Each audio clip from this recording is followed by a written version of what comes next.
Senhoras, senhores, queridas irmãs, queridos irmãos espíritas, jovens, nossos votos cordiais de muita paz. Na segunda metade do século XX, o notável psiquiatra, o Dr. Emílio Mira e Lopes, escreveu um livro de grande valor a respeito dos 4 gigantes da alma. Naquela oportunidade, a sociedade terrestre havia saído da Segunda Guerra Mundial e, naturalmente, muitos conflitos permaneciam no ar. Algumas das cidades mais famosas do mundo estavam reduzidas a escombros e a criatura humana havia perdido o contato com Deus e consigo própria. Na atualidade, fazendo um retrospecto daqueles dias inesquecíveis, podemos dizer que continuamos enfrentando grandes gigantes da alma. Entre outros, temos a drogadição, herança de Woodstock, aquele encontro que houve com os hippies, que durante 3 dias e 3 noites entregaram-se ao sexo e à droga. A droga transformou-se numa epidemia que hoje toma conta do planeta. De imediato, a violência urbana, a violência doméstica, a violência entre as nações. Acreditava-se que a Segunda Guerra Mundial, depois de haver ferido tanta gente, mais de 60 milhões de vítimas, seria possivelmente a última guerra da humanidade. No entanto, o que nós podemos confrontar e confirmar é muito diferente. Desde então, a Terra teve 160 guerras locais, diferenciadas, e matou uma quantidade de pessoas que alcança aproximadamente 220 milhões de civis, fora os soldados. Mas ao lado dessa violência, o medo. Esse gigante da alma encontra-se íncito em nosso mundo íntimo. E por mais que disfarcemos, o medo é um companheiro constante de todos nós. Todos temos medo da morte, medo da doença, medo de uma traição, medo de alguma coisa que nos leve ao desespero, medo de um estupro, medo de uma tarefa infeliz. Porque o medo é um dos fenômenos psicológicos mais antigos da nossa evolução. A criatura humana, no seu princípio, estava ligada a 3 instintos básicos que ainda temos: comer, dormir e praticar o sexo. Quando apareceu a primeira emoção da criatura humana, foi o medo. O medo de algo que o homem não podia compreender, o desaparecimento da vida. As pessoas estavam na furna e eram devoradas pelas feras, padeciam a injunção de outras tribos, ou simplesmente decompunham-se. E esse medo está encravado em nosso mundo íntimo, como sendo um verdadeiro gigante da alma. Ao lado desses fenômenos negativos, também temos aqueles da atualidade. Aquela característica do prazer, do sorriso, da alegria, o WhatsApp. Somos vítimas desse mecanismo que nos foi apresentado pela cibernética e que no ano passado tomou conta da civilização terrestre. Ao lado deles, o telefone celular, o G7, que nos põe em contato com o mundo. Somente as informações que a internet nos deu no ano passado vai à casa de 13 bilhões de informações. Então, nós nos tornamos pessoas ansiosas. A ansiedade é uma característica gigante do nosso comportamento. Estamos aqui, mas em realidade estamos aguardando que logo se encerre este momento para irmos correndo à busca dos últimos acontecimentos. E esse gigante vem destruindo a família, separando as criaturas, porque esse de uma forma é um instrumento notável para a informação, para a cultura, para a comunicação internacional, é também veículo das pessoas de mau caráter, de valores éticos desprezíveis, por causa da pornografia, da criminalidade, dos recursos da pedofilia e de outros, de que se utilizam os insensatos e psicopatas, que não têm coragem de apresentar a cara, e através desse mecanismo espalham o terror, a miséria desde a infância, à degradação dos costumes. Tudo isso porque nós temos um objetivo na vida na Terra: encontrar a felicidade. E a felicidade parece que passa pelo nosso caminho, deixando pegadas de amarguras. Se por acaso fizermos o levantamento da nossa existência, registraremos mais desencantos, mais momentos aflitivos que verdadeiramente momentos compensadores, momentos felizes. E por efeito, nós somos vítimas de uma pandemia de natureza psicológica, a depressão. Este é o século da depressão. A depressão varre a terra pelos seus 4 cantos. E a Organização Mundial de Saúde estabelece que por volta do ano 2025, a primeira causa mortes será a depressão, isto é, o suicídio. Porque as criaturas desejando sair desse vazio existencial, dessa angústia, dessa melancolia inexplicável, que tem a sua gênesis de natureza interna, de natureza externa. As de natureza interna são a hereditariedade. Qualquer pessoa que seja filha de um depressivo tem 30% de possibilidades de ser depressivo também. Mas se ambos os genitores são depressivos, a pessoa terá a probabilidade de 70% para ser depressivo ou esquizofrênico. Então os dados são alarmantes. E ao lado da depressão, o tormento cruel do pânico, fazendo que nós vivamos entre consultórios de psicoterapeutas e as técnicas avançadas da moderna psiquiatria. E a felicidade passa de longe. Como disse muito bem Vicente de Carvalho, poeta brasileiro, a felicidade é um pomo, que pomos onde não estamos, e sempre estamos onde não a pomos. Mas que será a felicidade? A felicidade é talvez um dos requisitos humanos mais difíceis de ser interpretada ou mesmo definida, porque aquilo que é felicidade para mim, certamente, não é para outra pessoa. Aquilo que constitui a meta de segurança, o objetivo, a luta, e que a mim me estremece, faz corar ou empalidecer, para outra pessoa não tem o menor sentido. Nós iremos refletir a respeito da felicidade.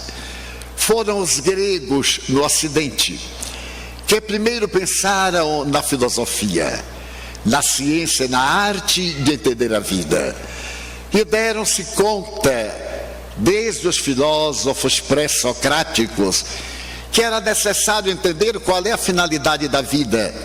Por que sofremos? Porque estamos aqui. porque alguns de nós nascemos em berços de ouro e outros nas estrebarias. Qual a razão das enfermidades degenerativas, dos fenômenos teratológicos? Porque alguns tudo que tocam transformam-se em nada, e outros tudo aquilo que pegam transformam-se em metais preciosos, e apesar do caráter vil e sem sentido, adquirem fortuna, podem passear pelo mundo, exibem as fantasias da sua ilusão nos diferentes canais de televisão. Então os gregos resolveram estabelecer uma ética, desde aqueles filósofos como Anaxímenes, Anaxágoras e principalmente Sócrates.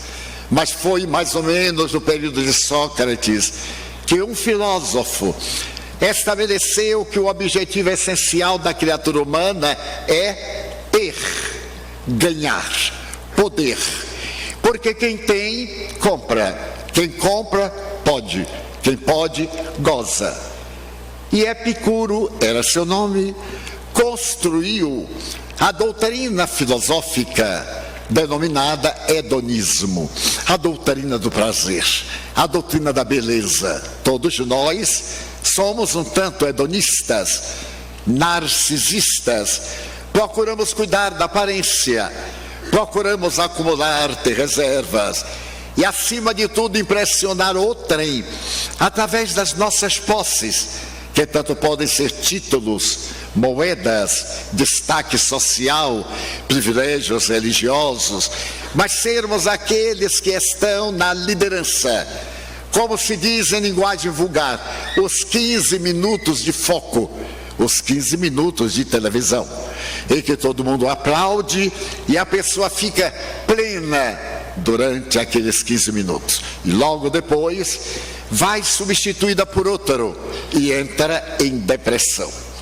Será que a felicidade é ter? É curioso notar que todos aqueles que têm são poderosos talvez, mas não felizes, porque estão sempre lutando para terem mais.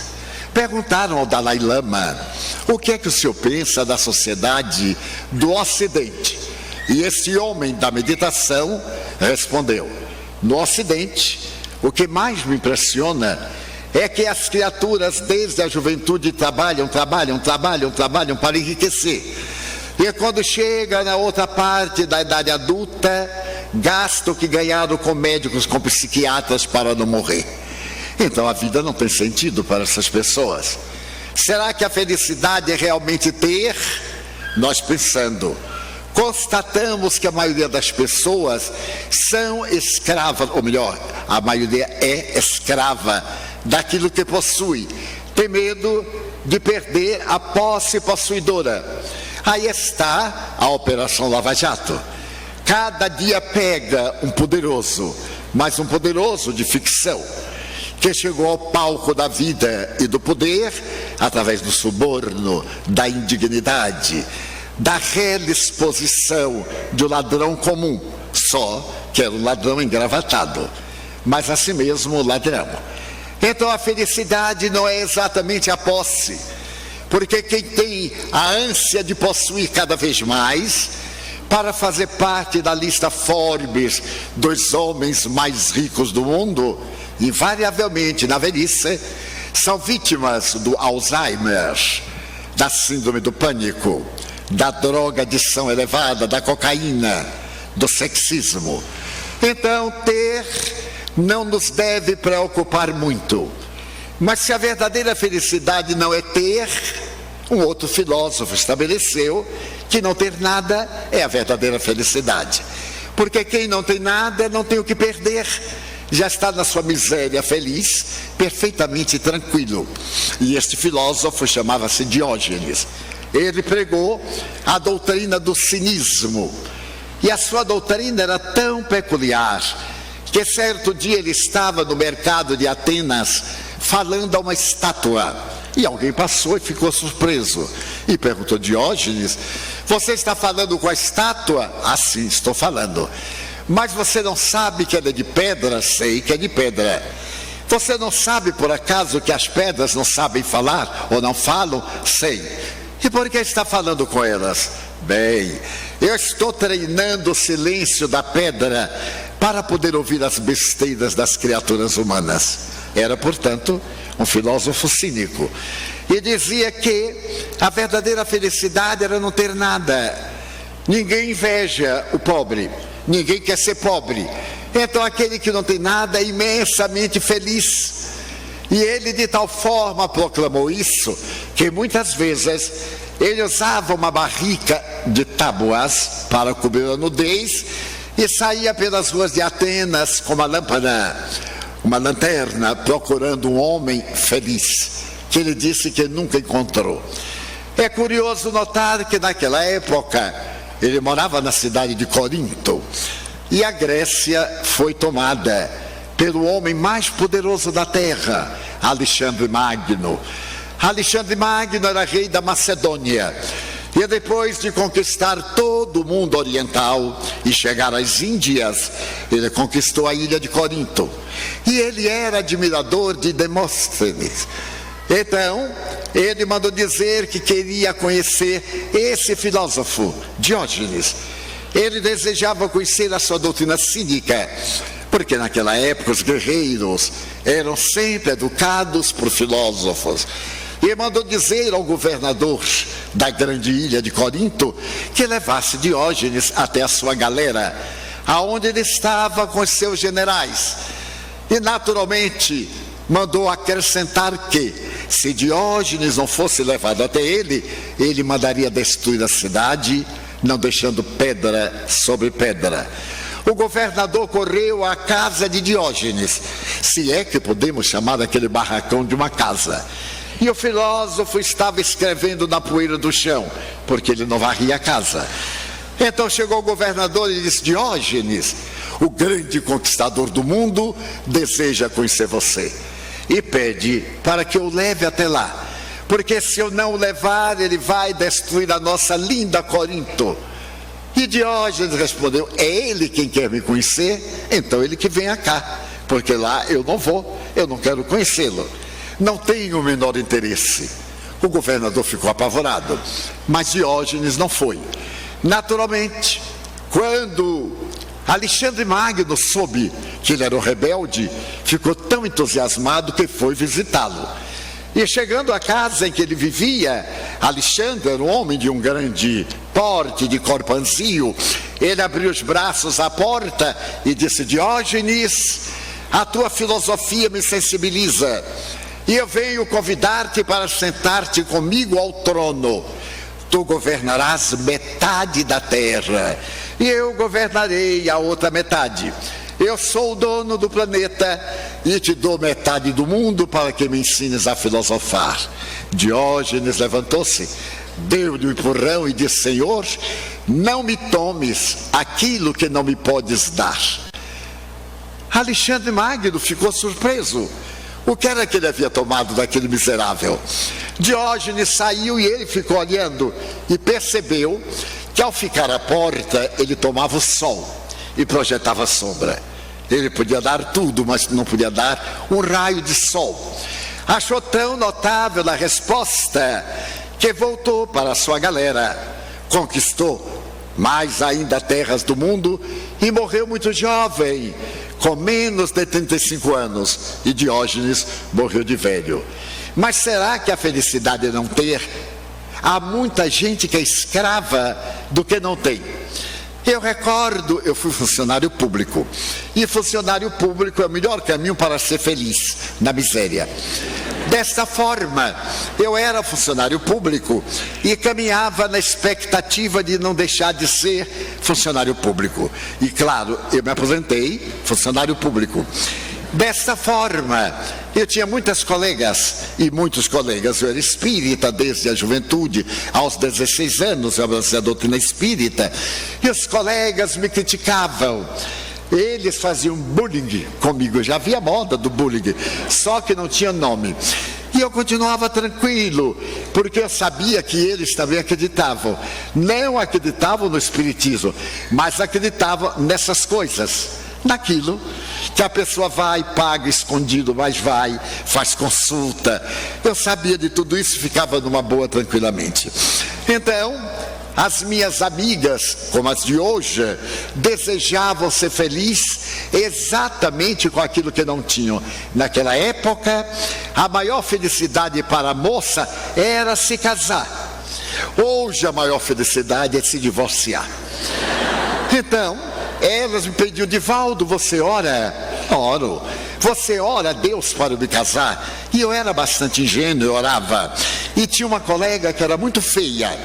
Eu só gostava dela por caridade, de tão feia que ela era. Eu comecei a orar para ela se casar. Mas eu dizia assim: Deus, é por misericórdia. Porque quem se casar com esta moça precisa ter muita raça de sair com ela no meio da rua. Pois bem, ela casou. E aí eu achei que minha prece era muito poderosa, porque se ela casou, qualquer coisa que eu pedisse a Deus, Ele naturalmente dava. E então, quando ela voltou da lua de mel, voltou até mais interessante, não digo bonita, mais interessante. Eu lhe perguntei: você agora está feliz? E ela me disse: quase. Mas como quase? Você voltou da lua de mel? Mas Divaldo, você sabe onde eu estou morando? Com minha sogra. Aí eu compreendi que era quase feliz. O que é que você quer que eu faça? Que ore para ter a minha casa, meu marido comprar um apartamento. E eu aí comecei a orar. Orei tanto que o governo lançou a Casa Popular através da Caixa Econômica. A casa era tão popular, é tão popular que não cabe uma cama de casal. Então é interessante a felicidade do pobre. E então ela ganhou a casa. E quando ela veio trabalhar, eu disse: agora você já tem marido, agora você já tem casa. É feliz? Quase. Porque você imagine que o conjunto popular fica tão longe que eu tenho que pegar 3 ônibus. O salário vai quase em ônibus. Peça a Deus para meu marido conseguir um carro. Eu achei um pouquinho mais pesado, mas não custava nada orar, e eu orei para que Deus lhe desse um carro. E o nosso governo sempre foi muito bom. Aí foi lançado um carro popular. Era interessante. Só tinha a lataria e o motor. Então a gente ia quase de cócora dentro do carro, nos anos 60. E então, certo dia, eu salto do ônibus e a minha colega saltou do automóvel. Eu digo: mas eu estou errado. Eu agora vou pedir a Deus que me dê qualquer coisa. E eu comecei a pedir, mas ele aí já tinha atendido os primeiros pedidos e não me atendeu aos outros até casar. Até hoje não consegui nada. Aí eu deixei para lá. Já vi que a prece não estava tão robusta. Mas é que nós sempre queremos mais. Somos escravos do que não temos.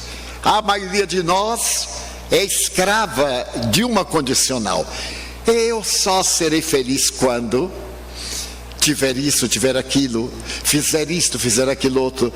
Eu só serei feliz se eu conseguir um bom emprego. No meu tempo de jovem, era ser funcionário da Petrobras, funcionário do Banco do Brasil ou fiscal do imposto de consumo. Mas hoje nós temos muitas ciências. As áreas da engenharia levam a quase 50 ciências. E cada qual, naturalmente, quer uma dessas ciências modernas que podem dar uma grande compensação econômica. E perdemos os melhores momentos da nossa felicidade. Daí Diógenes dizia no seu pessimismo: seja feliz hoje com o que você tem e lute para ser feliz amanhã, conforme a existência lhe coloque no lugar. Mas foi curioso que aqueles que não tinham nada revoltaram-se e começaram a desejar a felicidade. E a felicidade a fugir deles. Apareceu um terceiro filósofo e começou a pregar que nós somos infelizes porque nós temos medos, principalmente o medo da morte. Trabalhamos, estudamos e quando chegamos à genialidade, em uma idade relativamente jovem, 50, 60 anos, as doenças nos consomem, ou mais tarde a velhice nos destrói, a morte vem e nos arrebata. Parece paradoxal sonhar em atingir o ápice, e quando está no momento de gozar esse ápice, a vida dilui-se diante dos nossos olhos. Então surgiu a doutrina estoica, que foi pregada por Zenão de Cício. Mas será que nós poderíamos viver sempre pensando: se eu adoecer, eu terei que me esforçar para superar a doença; se eu empobrecer, eu terei que lutar tenazmente sem considerar a pobreza para adquirir os bens? Será que a felicidade é essa luta contínua do querer ter, do querer possuir? É claro que não. Então apareceu no cenário da filosofia Sócrates. E Sócrates procurava dizer que a felicidade não é ter, nem deixar de ter. A felicidade é ser. Realizar o autoconhecimento, saber-se quem se é, conhecer o caminho do destino e aplicar a sua vida na ética do bem. A doutrina de Sócrates é chamada o idealismo. Ela é realizada através do sofisma. Ele adquiriu muitos inimigos porque ele preconizava combater a ignorância. Enquanto sua mãe era parteira e dava vida às crianças através do parto, ele se tornou parteiro das ideias. Obrigava a pessoa a parir as ideias que estavam no seu mundo íntimo, porque ele dizia que a vida é imortal, porque nós estamos na Terra temporariamente. Nós viemos do mundo das ideias e vamos voltar para esse mundo das ideias. Mas para voltarmos, deveremos levar o patrimônio das nossas ações, que nos torna pessoa feliz ou pessoa desventurada.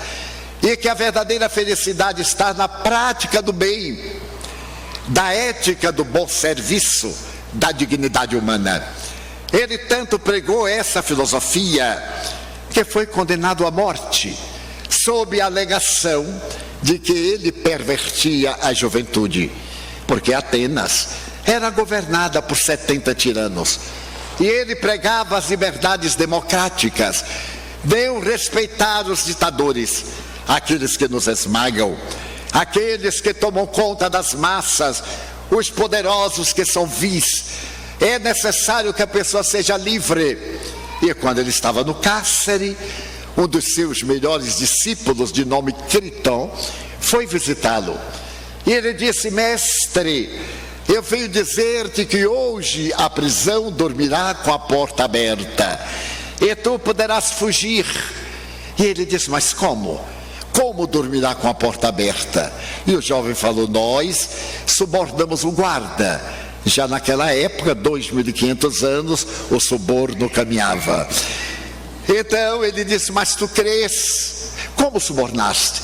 Reunimos algumas joias de família e pagamos uma alta soma ao teu carcereiro para deixar a porta aberta por esquecimento.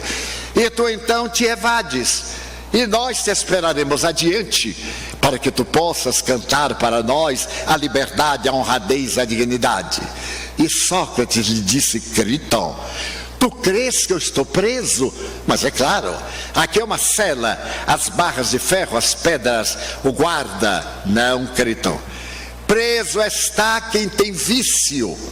Aonde quer que o viciado vá, ele leva consigo o vício. Eu sou livre, porque aonde vai o meu pensamento, aí também vou eu. Então eu tenho a liberdade de pensar, e isto me dá uma amplidão imensa do prazer de experimentar a minha felicidade. Enquanto aqueles que se movimentam lá na rua têm paixões, e a paixão é um cárcere que indignifica a criatura humana. Tu acreditas que eu iria concordar com suborno para me libertar? E depois eu iria falar de grandeza moral, de ética, de valores? Engana-se. Mas mestre, disse o discípulo, amanhã vão te matar, tu irás morrer. E Sócrates lhe perguntou: tu acreditas que eu morra? Eu sou imortal, a indumentária pode gastar-se, mas eu sou indestrutível, Critão. Amanhã irei libertar-me do corpo, irei constatar essa verdade, enquanto vós ficareis na terra aguardando a expectativa. No dia seguinte, ao entardecer, ele foi levado ao pátio da prisão e vieram as pessoas para testemunhar o ato, entre elas o jovem Criton. E no momento em que ele estava sentado, o guarda levou-lhe uma taça com o veneno para que ele pudesse adquirir a vida. Era a cicuta, um veneno terrível. E na taça havia veneno para matar 10 cavalos. Quando o guarda olhou para aquele homem sereno, absolutamente tranquilo, comoveu-se e disse: mestre, olha o sol, tu ainda tens 1 hora. E ele respondeu: 1 hora é muito pouco para quem tem a imortalidade. Tomou a taça. Na hora em que ele entrou quase em convulsão, Criton saiu da multidão correndo, ajoelhou-se aos pés do homem morrendo e disse-lhe: mestre, mestre, aonde queres que nós te sepultemos o cadáver? E ele perguntou: o cadáver? O cadáver joga fora, em qualquer lugar, porque Sócrates não está mais dentro dele. Lembra-te, Criton, de pagar um galo a Asclépios. Asclépios era o deus da medicina, e ele havia feito uma promessa de pagar um galo em determinada enfermidade e esqueceu. Agora, na hora da morte, ele queria libertar-se desse compromisso com a divindade e morreu, deixando-nos o legado daquele conceito que ele encontrou no santuário de Delfos. Em um pórtico, os antigos sábios, os 7 sábios antigos da Grécia, escreveram uma frase: gnótese auton, conhece-te a ti mesmo. A proposta da vida na filosofia é o autoconhecimento. Hoje a psicologia recomenda que a pessoa que se conhece não tem depressão, porque a pessoa sabe a escala de valores e ela sabe que solidão somente existe naquele que é solitário. Quem é solidário não é solitário, e não sendo solitário não tem depressão. A pessoa que é solidária a uma outra não carrega culpa, porque nenhum prejuízo causa ao seu próximo. E é curioso notar que Allan Kardec, em O Livro dos Espíritos, na questão 919, pergunta às entidades venerandas: qual é o método mais eficaz para ser-se feliz no mundo e superar-se as más inclinações? E os espíritos responderam: um sábio da antiguidade já vos disse, conhece-te a ti mesmo. Então é necessário que nós realizemos esse mistério. E essa frase foi comentada por Santo Agostinho. Santo Agostinho, doutor da teologia cristã primitiva do século III e IV, veio nos dizer: fazei como eu. Diariamente ao deitar, eu realizava o exame de consciência, e quando me dava conta que havia errado, no dia seguinte eu corrigia. Quando eu estava certo, no dia imediato eu prosseguia. Essa proposta extraordinária de Sócrates encerra todo o segredo da filosofia até hoje, no século XIX, em que a filosofia do iluminismo francês estava no auge. Surge o positivismo, que estabelece a necessidade de crer através de ver, de apalpar. E é necessário que o indivíduo tenha, acima de tudo, uma boa conduta, uma boa ética. É o período que surgem os grandes pensadores na Europa, no mundo. É um reflorescimento da literatura filosófica. Kant nos traz as propostas da razão pura, e outros notáveis que haviam deixado as marcas do pessimismo, como Schopenhauer, Friedrich Nietzsche e etc., são agora superados pela nova fase do século XXI, a verdadeira filosofia do bem-fazer, porque curiosamente os filósofos agora na função de psiquiatras, de psicoterapeutas, de psicólogos, estabeleceram que não existem doenças, existem doentes. Pessoas que se comprazem em ter doença, em cultivar conflitos. Pessoas que, ao invés de colocarem a mente nos propósitos superiores, permanecem nas regiões baixas dos comportamentos infelizes, a maledicência, a inveja, a conduta da perseguição mesquinha, o adultério, a traição, como uma nova moda de conduta. E tudo isso nasceu por volta dos anos 60 do século anterior, quando os hippies declararam: o casamento é uma instituição falida, a família é uma instituição que deve ser abandonada, façamos o amor e a flor, e confundindo sexo com amor. Os cães fazem sexo e não amam, as criaturas humanas amam e nem sempre fazem sexo. A função sexual merece o respeito da função pulmonar ou da função cerebral. É uma função digna que Deus nos propiciou para perpetuar a espécie e estabelecer uma ética que é o amor. Através do amor, da carícia, desses valores que dignificam a criatura humana, advém o prazer da afetividade. E ademais da afetividade, a comunhão sexual, que deve ocorrer naturalmente dentro de um clima de respeito para ter valor. Então, o sexo pago, o sexo de ocasião, o sexo de motel, nada mais são do que fugas, variedades de conflitos. É como beber a água do mar para matar a sede. Quanto mais bebe, mais sede tem, porque a água do mar é salobra. Então, hoje vivemos o período do sexismo. Já nem é mais o período do sexo, é do erotismo. Muitas vezes eu tenho um canal de televisão, eu também tenho um compromisso com uma rede paga. Certo dia eu fui do 01 ao 156. Só havia programa de sexo e de violência. Então no canal 156 eu desliguei. Eu digo, de repente uma bala sai da televisão e me mata deitado. E ninguém vai saber de que eu morri. E ademais, o sexo vil, na postura chula e vulgar da degradação, ao invés de inspirar uma necessidade afetiva, inspirava exatamente repúdio, porque são pessoas decadentes morais, pessoas atormentadas, vitimadas pelo vício, não do sexo, mas do uso doentio da função sexual. Então nós vivemos hoje esse efeito. O casamento, a afetividade não tem duração, porque nós nos tornamos pessoas descartáveis. Do que vale o WhatsApp para ironizar? Do que vale esse pequenino aparelho que nos coloca para poder ver o nascimento de uma galáxia através do telescópio Hubble? E também para ver uma galáxia inteira sendo devorada pelos buracos negros, se nós não somos capazes de controlar os nossos impulsos. Vivemos amargurados, revoltados e armados. Certa feita, eu tive uma experiência muito curiosa, que bem traduz os dias de hoje.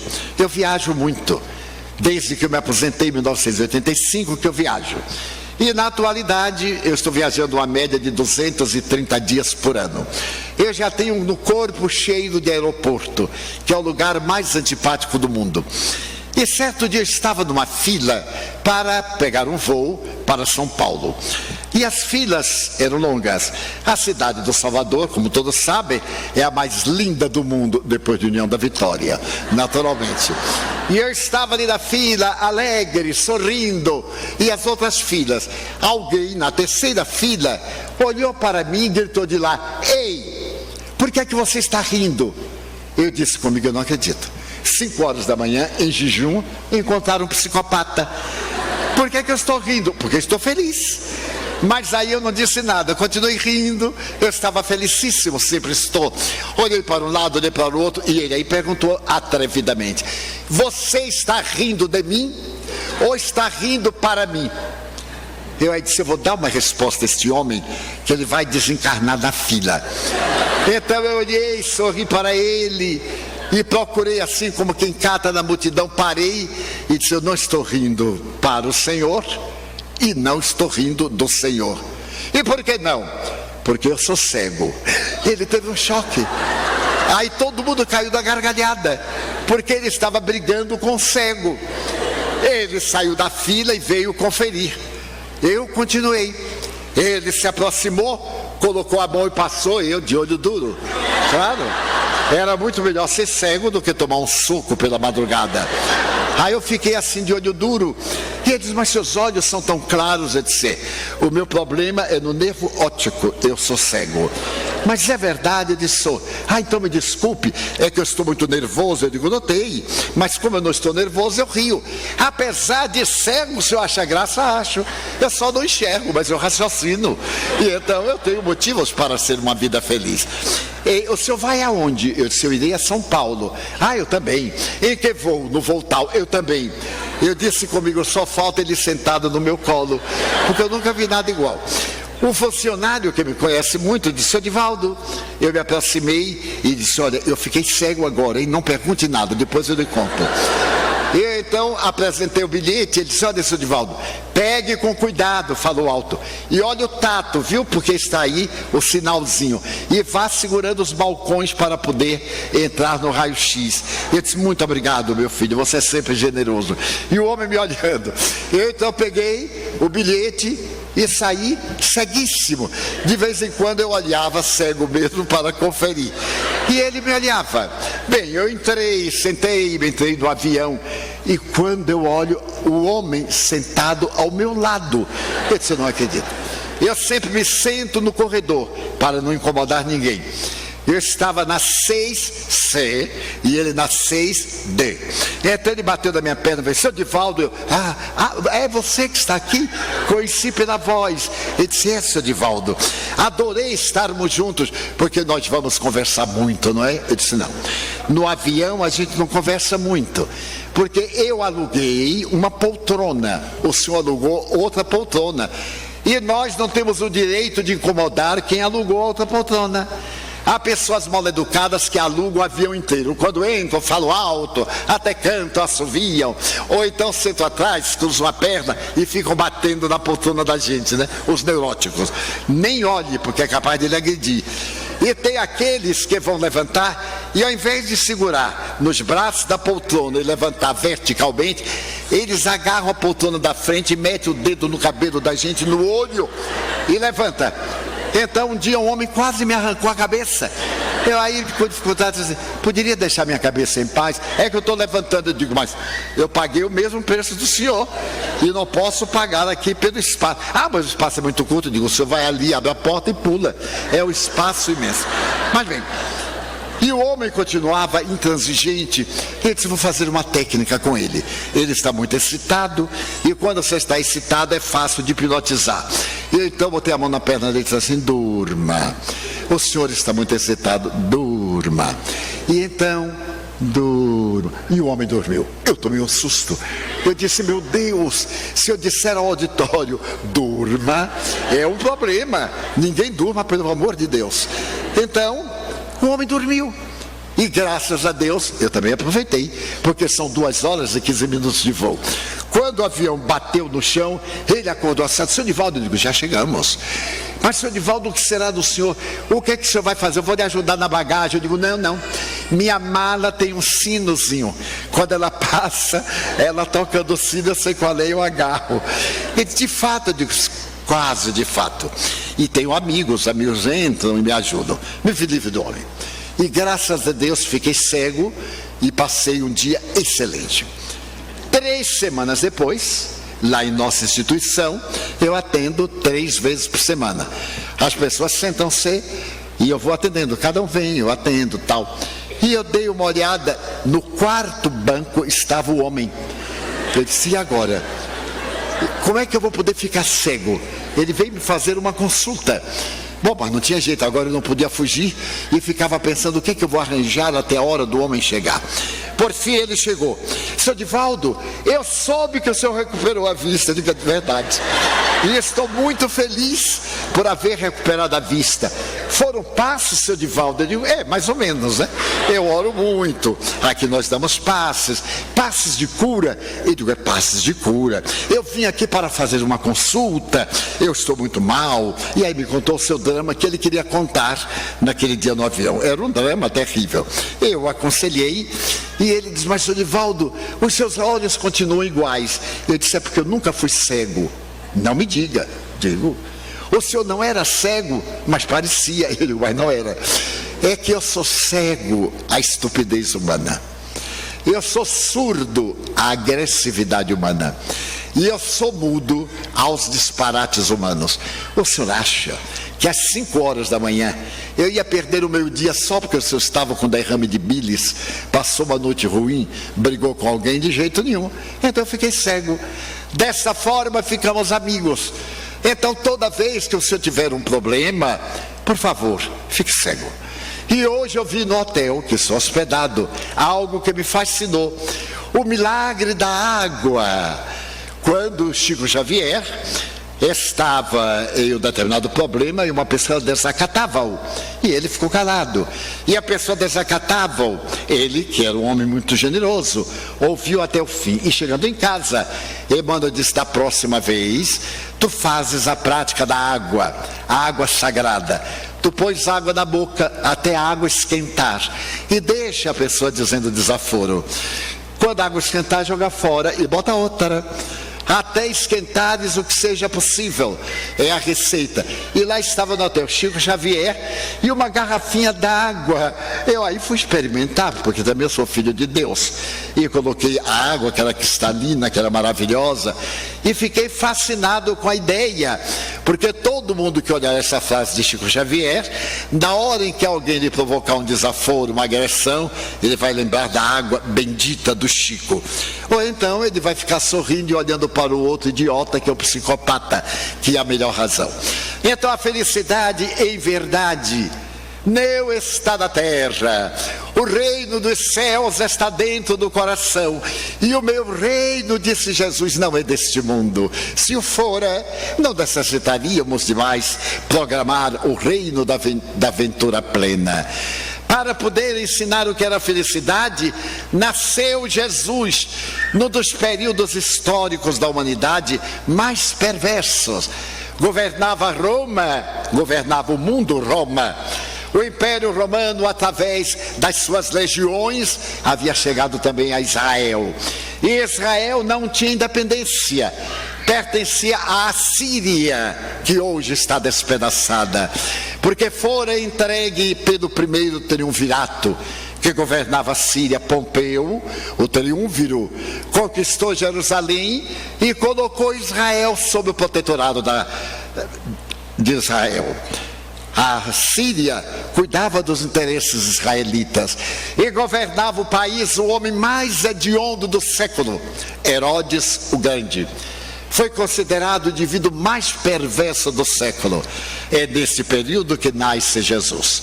Este homem que veio dividir a história da humanidade, porque Jesus foi tão grande que Ernesto Renan, mestre da Academia Francesa de Letras, materialista, estabeleceu que Jesus dividiu a história. A história da humanidade não coube a grandeza de Jesus. O seu nascimento faz que a história seja antes do seu berço e depois do seu berço.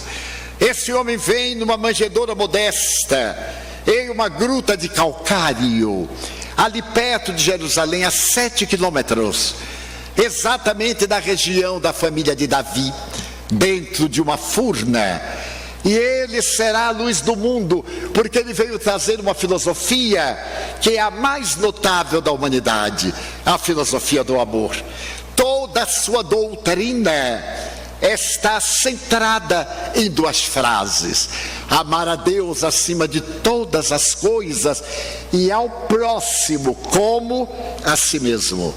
Então é necessário que nós nos amemos, que tenhamos o zelo de nos aperfeiçoarmos, de lutarmos contra as nossas imperfeições, contra as nossas heranças psicológicas, antropológicas, do processo da evolução animal até o ser hominal. É necessário que nós transformemos isto que estamos para sermos cada dia melhores, e lutando sempre contra as imperfeições. É a primeira frase. Se eu me amo, eu me respeito. Se eu me amo, eu não faço às escondidas aquilo que eu não tenho coragem de fazer às claras. Se eu me amo, eu tenho o meu critério, tenho a minha filosofia de vida honorável, para não ter vergonha de ninguém. Poder olhar a pessoa nos olhos e não abaixar a cabeça. Um filósofo argentino escreveu para a juventude uma frase que eu tenho usado nos seminários: jovem é todo aquele que pode olhar para trás e não ter vergonha do passado. Quanta gente que não pode olhar para trás aos 20 anos, porque a sua breve existência tem sido caracterizada pela vulgaridade, pela ausência de valores, pelos tormentos que se impõem, pelas drogas que o consomem, pelo sexo desvairado que o não satisfaz. E muitos chegamos à idade provecta e podemos olhar para trás sem baixar a cabeça. Então esse é o indivíduo jovem. Jovem porque não tem vergonha da sua vida. Jesus veio e nos ensina a segunda frase: fazer a outrem tudo aquilo que gostaríamos que outrem nos fizesse. Aí está todo o Evangelho. O mais é explicação dessas duas frases. Na atualidade, o amor é curioso, deixou de ser teológico, religioso, para ser psicoterapêutico. Quem ama, diz a psiquiatria, não adoece. A pessoa que ama tem doenças, terá doenças, mas não será doente. Ser doente é um estado patológico, ter doença é um acidente orgânico. Então, se eu estou doente, eu deixo de estar doente.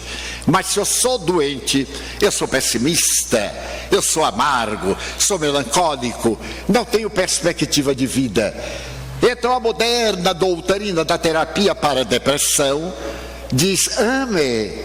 E ao invés de um barbitúrico, leia uma parábola. Eckhart Tolle, que é um dos maiores psicoterapeutas americanos, ele sugere que nós, aqueles que estejamos em depressão, leiamos, por exemplo, a parábola do filho pródigo. Mas leiamos com cuidado. E a depressão não impede ninguém de ler. É uma coisa suave. O texto tomará 5 minutos. Se a pessoa ler soletrando, tomará 8 minutos. Então leia a parábola daquele filho que diz ao pai: dá-me a minha herança, eu quero viver, eu tenho direito a uma vida de prazer. E o pai lhe deu. E ele viajou para terras distantes, aonde gastou a fortuna com meretrizes, com festas, e de repente notou que estava na miséria. E quando se percebeu na miséria, também percebeu que não tinha amigos, porque os amigos são do dinheiro, do que se tem e não das pessoas. É claro que nós temos excelentes amigos, mas no comum os poderosos não têm amigos. Esses falsos amigos estão sempre empurrando o pé para derrubá-los, ocupar-lhes o lugar. Vejamos a situação dos ditadores, são sempre assassinados, eles sempre são substituídos por outros piores. Então é necessário que nós meditemos em torno dessa parábola, desta proposta de reflexão. Ele não tinha amigos, e na miséria, porque era um período de seca, deram-lhe para trabalhar numa pocilga. O judeu detesta os suínos, e ele foi trabalhar com porcos, e notou que passava fome, porque se atiravam para os porcos uma semente muito dura, que os porcos roíam, e ele se viu na condição de um animal inferior, comendo a semente da algaroba. Então ele se lembrou do pai, e diz: mas eu não necessito disso, eu tenho um pai generoso. Meu pai é muito melhor para os seus empregados do que muitos pais para seus filhos. Eu vou voltar para casa e direi: perdoa-me, meu pai, eu pequei contra ti, pequei contra Deus, estou de volta, recebe-me. Não quero nada, quero trabalhar na tua vinha como empregado. Eu sei que me tratarás bem, porque assim o fazes a todos os servos. E quando se lembrou do pai, ele se comoveu e veio. E o pai, esse detalhe a mim sempre me impressionou, estava sempre esperando o filho, porque todos nós, pais e educadores, experimentamos filhos ingratos, alunos ingratos. Tenhamos calma, ele vai, mas ele volta. Mais cedo ou mais tarde, deixemos aberta a porta do coração para quando o rebelde voltar. Ele volta. Eu tenho experiência disso porque eduquei 683 órfãos, 4 gerações. Sou tetra-avô, com mais de 300 netos e bisnetos e tetranetos. E como voltam? Na hora da dor, eles lembram da nossa maternidade. E o pai estava sempre olhando. De repente o pai o vê e sai correndo e abraça o filho. E nota que o filho estava andrajoso, nem sequer tinha alpercatas. Para o judeu era uma desonra, porque naquele período andar descalço era somente para os escravos. Romanos e cidadãos usavam alpercatas, e naturalmente de acordo com a sua tradição. E ele olha para os pés do filho e vê que os pés estavam descalços. Ele de imediato manda o servo trazer sapatos, manda que traga o manto para cobri-lo, manda colocar o anel no seu dedo e dá-lhe a oportunidade da reparação. É uma das mais belas parábolas do Evangelho. Se qualquer depressivo ler e decodificar, eu tenho sido tão ingrato com meu Pai Celestial. A minha vida tem transcorrido dentro de um materialismo, embora eu esteja vinculado a esta ou a aquela religião. Não cumpro os deveres de católico, de protestante, de judeu, de muçulmano, de espírita. A religião para mim é um clube que eu vou quando tenho tempo. Então nós vamos gozar, e o gozo que nos leva ao cansaço, à doença, ao sofrimento, à miséria. Então lembramos de Deus: Senhor, resolva o meu problema. Ele não vai resolver.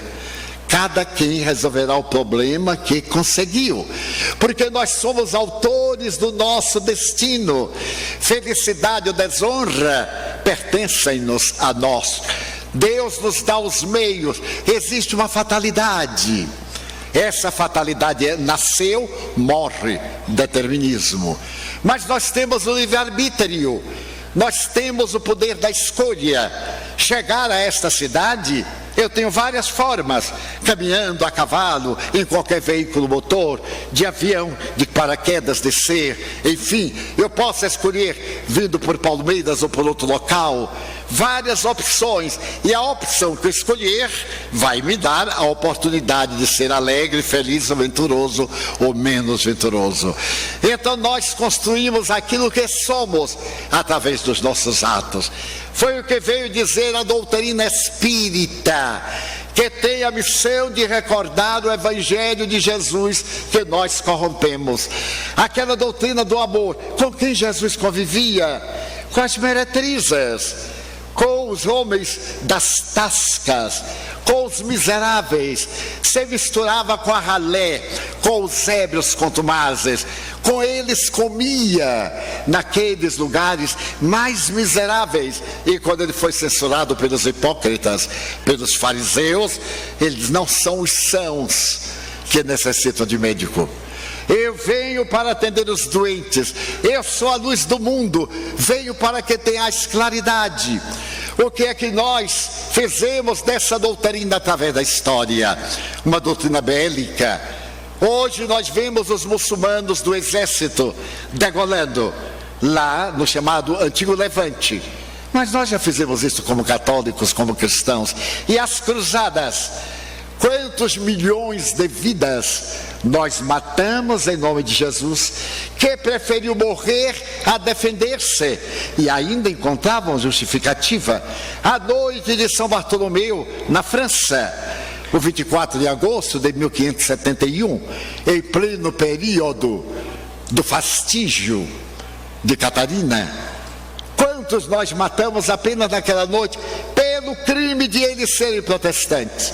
E durante todo o século XVI continuamos matando. E a Inquisição? Até o fim do século XIX, na Espanha, ela continuava perversa e assassina. Então nós censuramos o fanatismo hoje dos xiitas muçulmanos. E o nosso fanatismo de ontem? A história se repete. Então nós estamos sofrendo agora o que semeamos nas encarnações passadas. Então a nossa vida tem um sentido. Hoje nós poderemos ser felizes através do amor.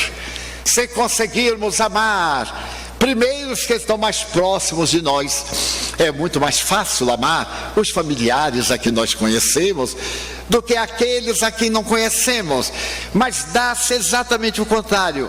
Aos estranhos nós temos deferência, temos respeito, e aos de casa nós tratamos com indiferença, com maus tratos a nossos pais, a nossos irmãos, aos nossos filhos.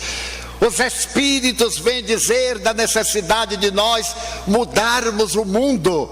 Já não suportamos mais. Os jovens pedem hoje uma nova filosofia.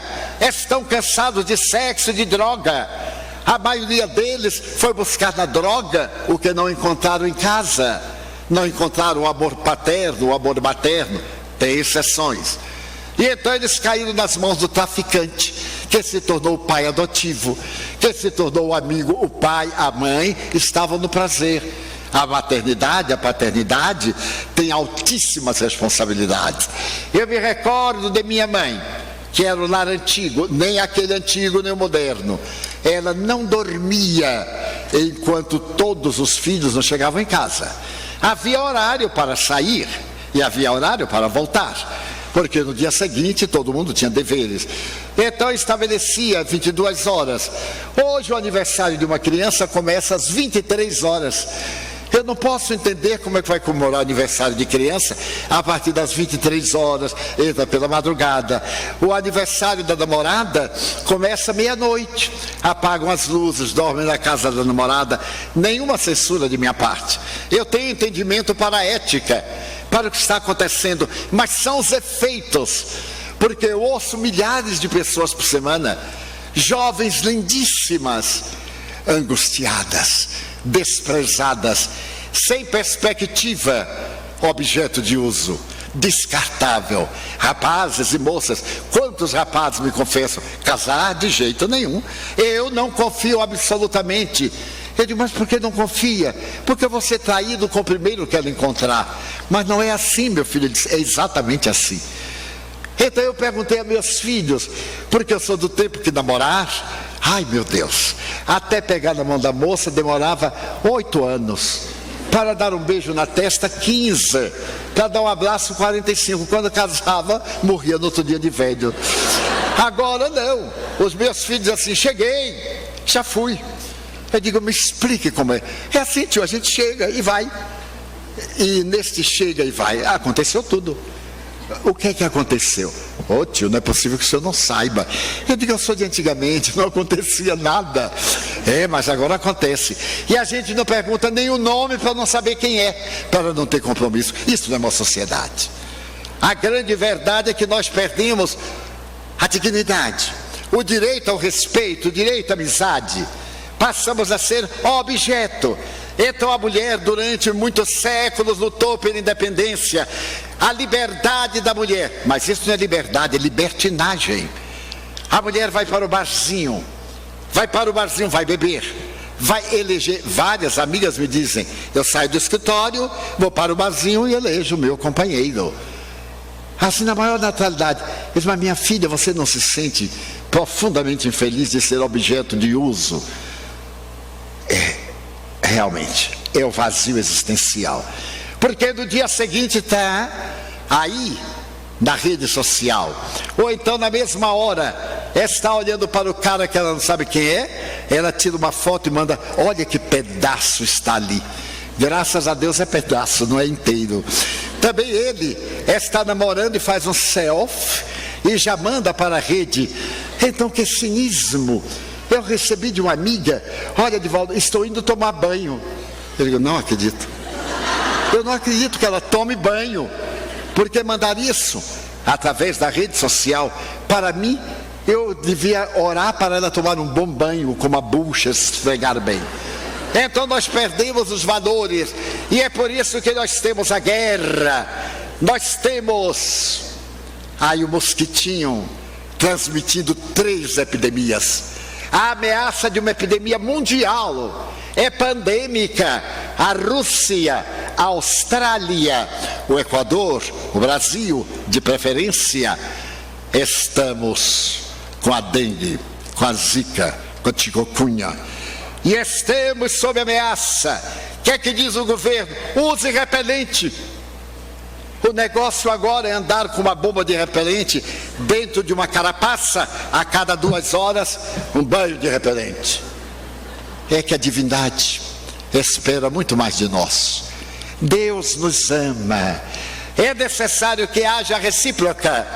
É indispensável que consideremos a vida que nós estamos tendo. E mudemos. Asseverava Mohandas Karamchand Gandhi: você quer mudar o mundo? Mude-se a você próprio, porque eu sou o mundo. Na hora em que eu me transformo para melhor, o mundo se torna mais razoável. Na hora em que eu tombo, a humanidade cai comigo. Então é necessário que, através de uma visão cósmica do amor, nós possamos entrelaçar os sentimentos e criar uma filosofia de vida de felicidade. Ter para usar, mas não depender do que tem. Não ter por uma lei, por uma prova. Contentarmos-nos na medida do possível.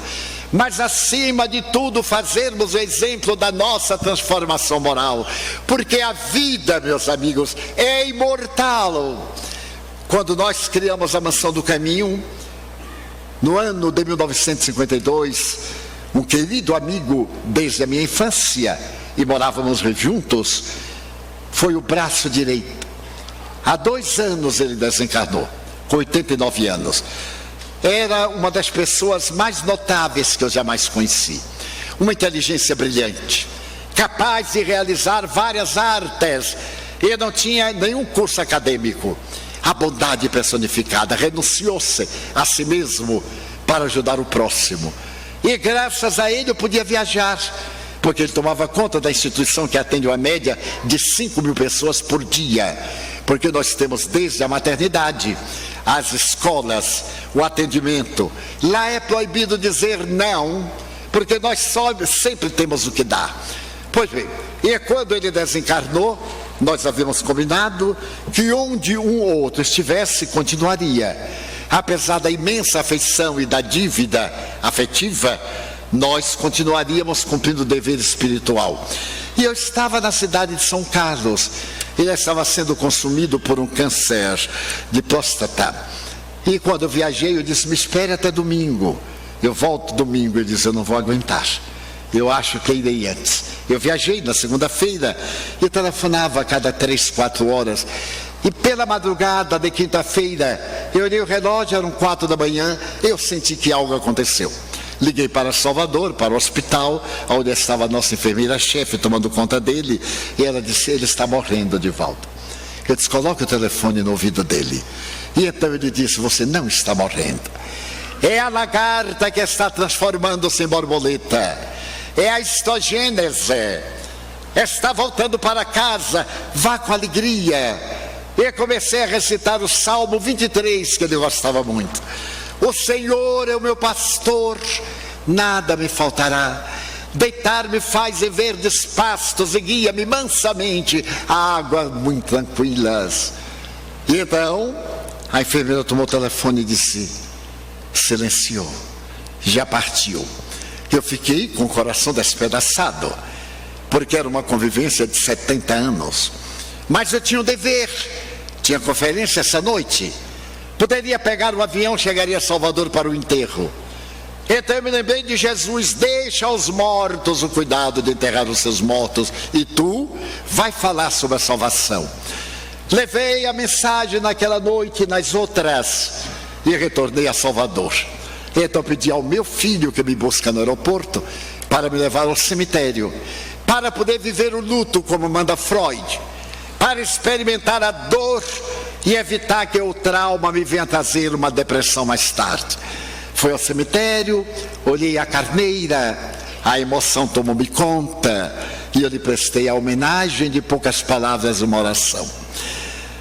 Mas fazemos um movimento, Você e a Paz, para poder diminuir a violência. Vamos aos bairros mais violentos, diante de traficantes de drogas, diante de criminosos conhecidos da polícia, e falamos, até hoje nos respeitam há 18 anos. Muito bem, naquele dia, era o Dia da Paz, 19 de dezembro em Salvador, e estava ali a banda musical da Marinha. Ele havia sido marinheiro, e então eles tocam o hino à Marinha. Eu me lembrei de que Nilson havia sido marinheiro, e estando numa sala, corri ao palco, e na hora que eu cheguei estava ele, que voltava do mais além. Eram menos de 30 dias da sua desencarnação, e ele me apareceu e disse assim: Di, estou de volta, e estou de volta com imensa alegria. Logo depois ele daria a primeira mensagem da sua vida espiritual, mais tarde daria a segunda, e hoje, transcorridos 2 anos apenas, ele prossegue trabalhando na construção de um mundo melhor, porque uma vida, por mais longa que seja, encerra-se. Por mais que demore, chega o momento em que ela conclui. É necessário que nós investamos na imortalidade, que trabalhemos pela nossa imortalidade, porque nós vamos morrer, mas não iremos sucumbir, desaparecer, aniquilar-nos. Vamos voltar à nossa família, reconstruir os laços da afetividade. É essa a mensagem da doutrina espírita, confirmada cientificamente nos laboratórios de pesquisa da física quântica, da química inorgânica, da parapsicologia, das pesquisas de regressão de memória, das lembranças do passado que a maioria de nós tem, e outros apenas alguns vestígios, porque acima de tudo Deus é amor. Então é possível ser feliz. Cultivemos o bem, façamos a outrem o que gostaríamos que o outro nos fizesse. Desculpemos, e se não for possível desculpar, demos o direito de o outro ser como é, e a nós exijamos ser diferentes para melhor.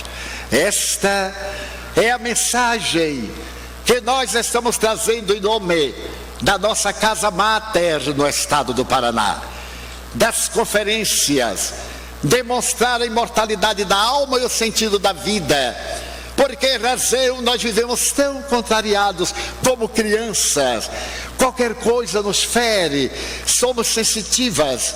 É necessário que tenhamos a robustez de enfrentar os desafios da vida, de compreender que estamos em um hospital de almas doentes, e trabalharmos em favor da cura dessas almas, agradecermos mais a Deus tudo o que temos. Nós só sabemos pedir, e a função da prece é de 3 aspectos: pedir, louvar e agradecer. Quem é que louva a Deus espontaneamente? Eu te louvo, meu Senhor, como dizia São Francisco, pela irmã morte na sua oração das criaturas. Senhor, faze de mim instrumento da tua paz. Que maravilhoso podermos voltar ao franciscanismo, a esta vida ingênua. Ó cotovias, ó pássaros, calai, eu estou pregando a mensagem do Senhor. É necessário que a nossa vida esteja enriquecida, não de ilusões, mas de objetivos reais que nos levem à plenitude, e agradecer a Deus a bênção do corpo, antes que sejamos dominados pela decomposição, e pedir a Deus para que corrija o nosso corpo. Então, diante do que ocorre em nossa sociedade, sejamos nós aquele que reparte alegria, que tem o júbilo de agradecer e de poder dizer: meu Deus, eu gostaria de dizer-te que eu amo a vida, que para mim é bela e é consentida. Muito obrigado, Senhor, pelo que me deste, pelo que me dás. Obrigado pelo ar, pelo pão, pela paz. Obrigado pela beleza que os meus olhos veem no altar da natureza. Olhos que fitam o céu, a terra e o mar, que acompanham a ave ligeira que voa fagueira pelo céu de anil e se detém na terra, contemplando as flores de tonalidades mil. Muito obrigado, Senhor, porque eu consigo ver meu amor, mas diante da minha visão, pelos cegos eu faço uma oração. Porque eles tropeçam na multidão, vivem na escuridão, choram na solidão. Por eles eu oro, a ti eu imploro com miseração. Porque eu sei que depois desta vida, na outra lida, eles também enxergarão. Muito obrigado, Senhor, pelos ouvidos meus, que me foram dados por Deus, ouvidos que ouvem o tamborilar da chuva no telheiro, a melodia do vento nos ramos do olmeiro, as lágrimas que vertem os olhos do mundo inteiro, ouvidos que ouvem a música do povo que desce do morro na praça a cantar, a melodia dos imortais. A gente ouve uma vez e não esquece nunca mais a voz melodiosa, canora, melancólica do boiadeiro e a dor que geme, que chora no coração do mundo inteiro. Pela minha faculdade de ouvir, pelos surdos eu te quero pedir. Eu sei que depois desta prova da vida nova, eles escutarão. Obrigado pela minha voz, pela sua voz, pela voz que canta, que ama, que ensina, que alfabetiza, que legisla, que trauteia uma canção e que o teu nome profere com dúlcida emoção. Diante da minha melodia, eu quero rogar pelos que sofrem de afasia. Eles não cantam de noite, eles não falam de dia. Oro por eles, porque eu sei que depois de sofrer, na outra vida cantar, eles poderão realizar. Muito obrigado, Senhor, pelas minhas mãos que aram, que semeiam, que agasalham, mãos de ternura, que libertam da amargura, mãos que apertam mãos, mãos dos adeuses, que limpam feridas, que enxugam lágrimas, suores das vidas, pelas mãos de sinfonias, mãos de poesias, mãos de cirurgias, mãos de psicografias, pelas mãos que atendem a velhice, a dor, o desamor, pelas mãos que no seio embalam o corpo de um filho alheio sem receio, e pelos pés que me levam a andar sem reclamar. Obrigado, Senhor, porque eu posso caminhar. Diante do meu corpo perfeito eu te quero louvar, porque eu vejo na terra aleijados, amputados, marcados, paralisados, que não se podem movimentar. Eu oro por eles, porque eu sei que depois desta expiação, na outra reencarnação, eles também bailarão. Obrigado por fim pelo meu lar. É tão maravilhoso ter um lar. Não é importante se este lar é uma mansão, um duplex, um bangalô, um ninho, uma casa no caminho, seja lá o que for, mas que dentro dele exista a presença do amor. Amor de mãe ou de pai, de mulher ou de marido, de filho ou de irmão. A presença de um gato, de um cão, porque é muito triste viver na solidão. Mas se eu a ninguém tiver para me amar, nem um teto para me agasalhar, nem uma cama para deitar, nem aí eu reclamarei. Pelo contrário, eu direi: obrigado, Senhor, porque eu nasci. Obrigado, Senhor, porque eu creio em ti. Pelo teu amor, obrigado, Senhor, pela sua atenção. Muito obrigado, senhores.